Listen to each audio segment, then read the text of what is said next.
بسم اللہ الرحمن الرحیم۔ حضرت سیدنا سلمان فارسی رضی اللہ تعالی عنہ بیان فرماتے ہیں کہ رسول اللہ صلی اللہ علیہ وسلم نے فرمایا، بلا شبہ تمہارا رب بہت حیا والا اور سخی ہے۔ بندہ جب اس کی طرف اپنے ہاتھ اٹھاتا ہے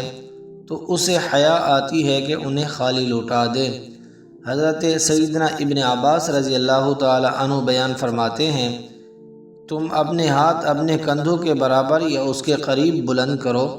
اور استغفار یہ ہے کہ اپنی ایک انگلی سے اشارہ کرو، اور عاجزی و انکساری یوں ہے کہ اپنے دونوں ہاتھوں کو لمبا کرو۔ حضرت سیدنا ابو ہریرہ رضی اللہ تعالی عنہ بیان فرماتے ہیں کہ رسول اللہ صلی اللہ علیہ وسلم نے فرمایا، تم میں کوئی شخص ایسی دعا مت کرے کہ یا اللہ مجھے بخش دے اگر تو چاہے تو، یا اللہ مجھ پہ رحم فرما اگر تو چاہے تو۔ جو مانگنا ہے عزیمت اور پختگی سے مانگو، اللہ کو کوئی مجبور نہیں کر سکتا۔ حضرت سیدنا ابو ہریرہ رضی اللہ تعالی عنہ بیان فرماتے ہیں کہ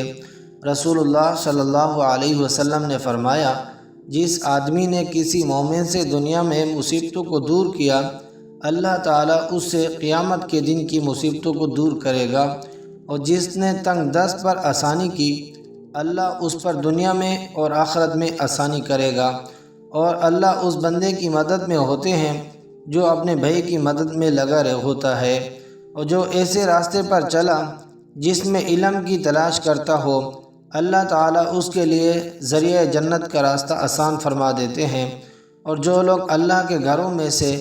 کسی گھر میں اللہ کی کتاب کی تلاوت کرتے ہیں اور اس کی تعلیم میں مصروف رہتے ہیں، ان پر سکینہ نازل ہوتی ہے، اور رحمت انہیں ڈھانپ لیتی ہے، اور فرشتے انہیں گھیر لیتے ہیں، اور اللہ ان کا ذکر اپنے پاس موجود فرشتوں میں کرتے ہیں۔ اور جس شخص کو اس کے اپنے اعمال نے پیچھے کر دیا تو اسے اس کا نسب آگے نہیں بڑھا سکتا۔